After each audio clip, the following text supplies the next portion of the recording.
저희 공동체는 9월과 10월 두 달 동안 예레미야서를 묵상하며 또 각 개인과 공동체가 또 하나님의 뜻과 또 인도하심을 구하며 또 이 시간들을 보내게 될 예정입니다.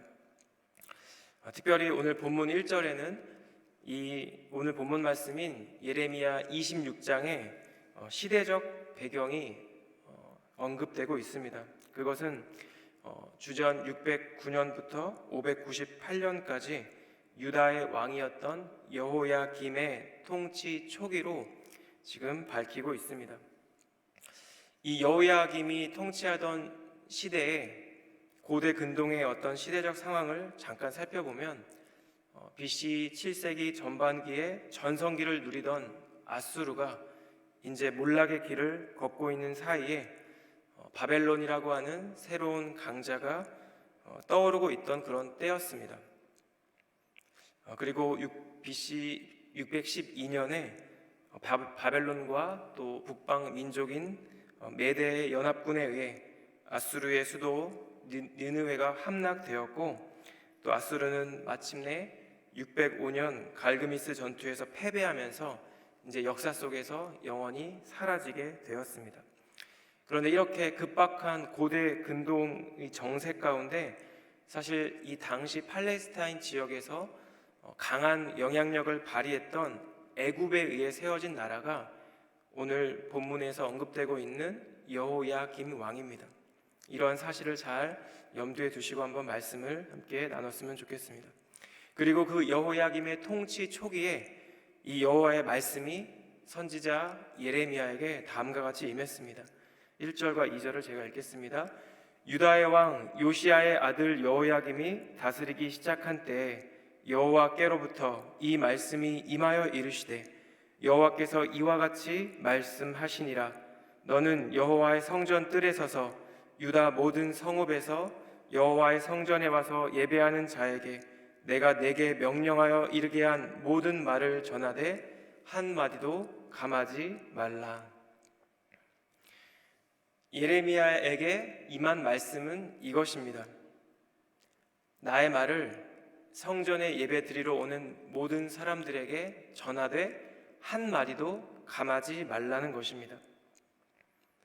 아마도 그 이유는 때때로 하나님의 말씀을 전달하는 하나님의 부르심을 받은 선지자라 할지라도 이 말씀 때문에 당하는 고통과 고난과 핍박 혹은 이 말씀이 불러올 결과를 두려워할 수도 있기 때문입니다. 이렇게 하나님께서 당신께서 보내신 선지자 예레미야로 하여금 백성에게 가서 꼭 전하라고 하신 말씀이 이어지는 3절에서 6절 사이에 나타나고 있습니다. 이 3절에서 6절을 저는 이제 크게 두 부분으로 나눴는데요. 3절은 하나님께서 왜 이 말씀을 하시는가이고 4절과 6절은 그 말씀의 내용입니다. 3절은 이렇습니다. 그들이 듣고 혹시 각각 그 악한 길에서 돌아오리라. 그리하면 내가 그들의 악행으로 말미암아 그들에게 재앙을 내리려 하던 뜻을 돌이키리라. 하나님께서 예레미야를 통해 하나님의 말씀을 전하시게 한 목적과 이유가 잘 나타나 있습니다. 그것은 비록 반복적으로 하나님께 불순종하며 죄를 지은 백성들이지만 그들을 정죄하고 멸망시키려는 것이 하나님의 진짜 뜻이 아니라는 것입니다. 결국 그들을 회개하게 하여서 그들이 하나님의 백성으로 살아가고 그들을 구원하시려는 것이 바로 우리 선하신 하나님의 뜻이라는 것입니다. 저는 이 3절 말씀에서 각각이라는 이 단어에 주목이 되었습니다. 히브리어 단어가 쓰인 히브리어 단어가 바로 이쉬인데요. 이것은 한 남자를 뜻하는 단어입니다. 그리고 그 뒤에 나오는 악한 길에서에 해당하는 히브리어 단어도 역시 단수입니다. 즉 여호와께서는 예레미야를 통해 이스라엘 백성, 유다 민족 전체에 말씀하실 뿐만 아니라 이 민족을 구성하는 개개인에게도 구별하여 지금 주목하고 계시다라는 것을 저희는 이 단어를 통해 깨달을 수 있습니다. 이렇게 유다 민족 각 개개인을 주목하시면서 여호와 하나님께서 지금 예레미야를 통해 전달하고 있는 메시지가 무엇일까요? 그것은 악한 길에서 돌이키라는 것입니다. 만약 너희들이 그 악한 길에서 돌이키면, 그 악한 길을 떠나면, 온전히 회개하면 내가 너희에게 내리려고 했던 이 재앙과 심판을 거두어 드리겠다라는 말씀입니다. 저는 이 본문을 묵상하며 이러한 하나님의 모습이 자녀들을 대하는 우리 부모의 마음과 참 많이 비슷하다라는 그런 묵상이 되었습니다. 저희 집에는 3명의 남자와 1명의 여자가 함께 살고 있습니다. 저희 첫째가 이제 지난 3월에 4살이 되었는데요. 4살이 되고 이제 크면서 부모에게 정말 큰 기쁨도 주지만 또 때로는 혼을 내야 되는 상황이 점점점 많아지고 있습니다. 이렇게 제 아들을 혼을 내고 또 잘못을 바로 잡기 위해서 야단을 칠 때 늘 고민이 되는 것이 있습니다. 그것은 이 아이가 내 마음을 알아줄까? 입니다. 혼을 낼 수밖에 없는, 징계를 할 수밖에 없는 이 부모의 마음을 이 4살짜리 아이가 알아줄 수 있을까? 이해할 수 있을까라는 그런 마음입니다. 저에게 지금 혼이 나 있는 아들이 울면서 서 있습니다. 그런데 혹시 이 아들이 이제 이 상황이 종료되었을 때 나에게 달려와 안기지 않으면 어떡하지? 쭈뼛쭈뼛하면 어떡할까? 그런 걱정과 염려가 먼저 드는 것이 혼을 내는 부모의 마음인 것입니다. 이것은 우리가 우리의 자녀들을 훈육할 때 혹은 혼을 내거나 징계를 내릴 때 그 징계 자체에 목적이 있는 것이 아니라는 것을 나타내는 것입니다. 사랑하는 여러분, 이것이 바로 우리를 향한, 때때로 죄악 가운데 있는 당신의 백성들을 향한 하나님 아버지의 마음이 아닐까 모르겠습니다. 이것이 바로 우리 주님의 애타는 마음, 애끓는 마음이 아닐까, 그런 묵상이 되었습니다. 이렇게 예레미야는 하나님의 그 마음을 담아 하나님의 말씀을 4절에서 6절까지 이어서 얘기하고 있습니다. 너는 그들에게 이르기를 여호와의 말씀에 너희가 나를 순종하지 아니하며 내가 너희 앞에 둔 내 법을 행치 아니하며 내가 너희에게 나의 종 선지자들을 꾸준히 보내 그들의 말을 순종하라고 하였으나 너희는 순종하지 아니하였느니라. 내가 이 성전을 실로같이 되게 하고 이 성을 세계 모든 민족의 저주거리가 되게 하리라 하셨느니라. 하나님의 경고의 말씀은 이것입니다. 너희가 내 말에 순종하지 않으면 이 성전을 실로같이 되게 할 것이다. 그리고 이 웅장한 성을 이 세상 가운데 저주거리로 만들어 버릴 것이다. 참으로 무서운 말씀입니다. 실로는 사무엘상에 등장하는 엘리 제사장 때까지 이스라엘의 종교적 중심지의 역할을 했던 곳입니다. 왜일까요? 왜냐하면 그곳에 하나님의 언약궤가 있었기 때문입니다. 당시 이스라엘 사람들은 언약궤가 있기 때문에 이민족과의 전쟁 가운데 패하지 않을 것이라고 굳게 확신하였습니다. 블레셋과의 전쟁이 있을 때 그들은 전쟁에서 승리하기 위해 언약궤를 전쟁터에 갖고 왔지만 그 결과는 전쟁도 패하고 언약궤도 빼앗기고 말았습니다. 그리고 세월이 지나면서 이 언약궤가 없는 실로는 점차 폐허가 되고 말았습니다. 그런데 이 예레미야 선지자가 예루살렘 성전이 실로같이 폐허가 되고 또 이 예루살렘 성이 세상의 저주거리가 되겠다라는 이 예레미야의 말씀 가운데 분노하며 이 선지자를 죽이려고 하는 것입니다. 8절과 9절을 제가 읽겠습니다. 예레미야가 여호와께서 명령하신 말씀을 모든 백성에게 전하기를 마치매 제사장들과 선지자들과 모든 백성이 그를 붙잡고 이르되 내가 반드시 죽어야 하리라. 어찌하여 내가 여호와의 이름을 의지하고 예언하여 이르기를 이 성전이 실로같이 되겠고 이 성이 황폐하여 주민이 없으리라 하느냐 하며 그 모든 백성이 여호와의 성전에서 예레미야를 향하여 모여드니라. 이 본문에서 묘사되고 있는 이 이스라엘 백성의 모습, 이 고관들의 모습이 얼핏 보기에는 하나님의 성전이 폐허가 되고 또 예루살렘 성이 세상의 저주거리가 된다는 이 말씀에 대한 의로운 분노로 보일 수도 있습니다. 그런데 저희가 주목해야 되는 것은 이들에게 선포된 하나님의 말씀, 즉 다른 말로 표현할 때 하나님의 뜻보다 성전과 그리고 예루살렘 성을 더 중요하게 여겼다는 것입니다. 다른 말로 표현하면 그들에게 있어서 예루살렘 성전과 예루살렘 성이 그들의 우상이 되었다는 말씀입니다.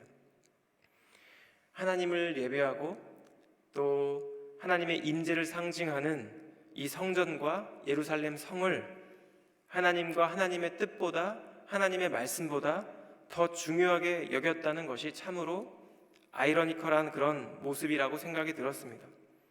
그런데 하나님의 백성인 이스라엘 사람들이 예레미야 당시 그렇게 생각했다는 것입니다. 사랑하는 여러분, 우리 삶의 기준 그리고 우리 신앙생활의 기준이 무엇이어야 할까요? 하나님의 말씀이어야 합니다. 하나님의 말씀 가운데 있는 하나님의 뜻이어야 합니다. 어떠한 종류의 종교적 전통이나 혹은 자신의 생각이 기준이 되어서는 안 된다는 말씀입니다. 저는 지금 한우리 교회에서 우리 유치부 부서에서 우리 사랑하는 귀한 어린 자녀들을 섬기고 있습니다. 특별히 여러 어린이 찬양 가운데 제가 이 본문의 말씀을 묵상하고 설교를 준비하면서 유치부에서 즐겨 부르고 있는 찬양이 떠올랐습니다. 이 찬양의 가사는 이렇습니다. 내 마음대로 선택할 거야. 노노. 내 마음 따라 선택할 거야. 안 돼. 내 기준은 하나님의 말씀. 내 기준은 하나님의 말씀. 하나님의 생각대로 하나님의 마음 따라 선택할래요. 기준. 이 찬양의 제목이 무엇일까요? 내 기준 하나님의 말씀입니다.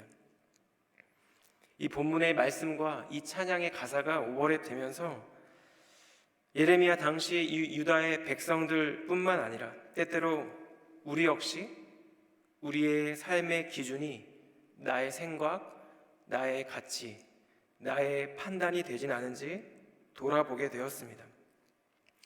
매주 부르는 우리 어린 자녀들의 이 고백과 같이 삶의 모든 영역에서 그리고 모든 순간마다 하나님의 말씀이 기준되어 하나님의 마음 따라 하나님의 뜻을 따라 선택하고 살아가는 우리 사랑하는 모든 성도님들의 삶이 되기를 우리 주님 이름으로 축복합니다.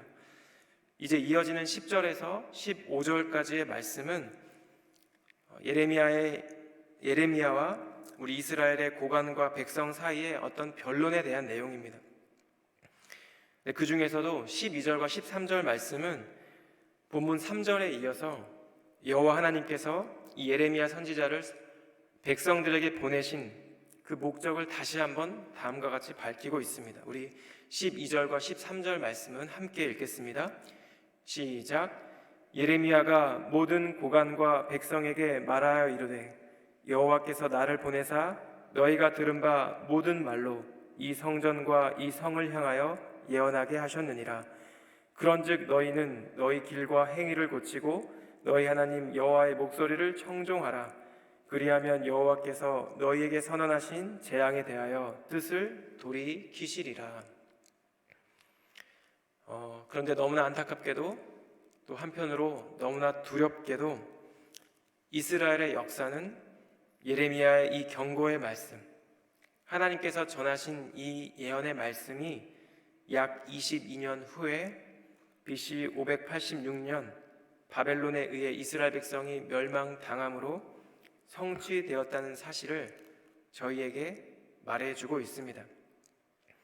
이러한 역사적 사실이 의미하는 것은 예레미야를 통해 하신 이 말씀의 목적대로 이스라엘 백성이 결국 회개하지 않았다는 것이고, 하나님의 경고하심대로 하나님의 뜻이, 하나님의 예언이 백성에게 성취되었다는 것입니다.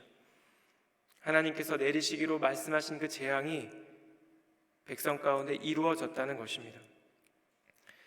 오늘 본문 말씀인 이 예레미야 26장 1절에서 15절까지의 말씀 가운데 저는 두 가지 교훈을 우리 사랑하는 성도님들과 함께 나누었습니다. 첫 번째는 우리를 향하신 주님의 마음입니다. 잘못된 길로 가고 있는 자녀들이 돌아오기를 바라는 그 애타는 마음, 그 애끓는 마음이 바로 죄악의 길에 서 있는 당신의 백성들을 향한 주님의 마음이라는 것입니다. 내 말을 듣고 너희 각자의 악한 길에서 돌아서면 너희의 악한 행실 때문에 내가 내리기로 작정한 그 재앙을 내가 거두어 드리겠다. 이것이 죄악의 길에 서 있는 백성을 향한 우리 주님의 마음이라는 것입니다. 만약 이런 하나님의 마음을 우리가 깨달았다면, 죄악의 길에 서 있는 우리의 마음을 깨달았다면 우리의 반응은 어떠해야 할까요?